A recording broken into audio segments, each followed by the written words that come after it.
Hey guys, in this video I'll show you how to redeem Amazon gift card. Alright, let's begin.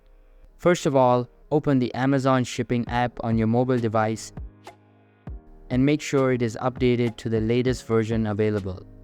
After that, sign into your account and you will be redirected to the home page. Here, a bunch of products will be present for you.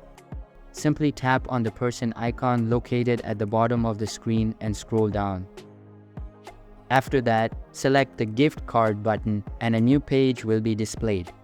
Now, either you can enter your gift card details manually or you can just scan the gift card by using this camera feature. In order to scan it, tap on the camera feature and place your camera in front of the card number.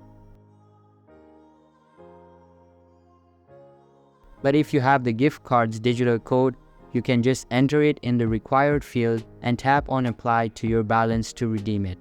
So that's it for this video. If you find this helpful, consider subscribing and giving this a big thumbs up. Thanks.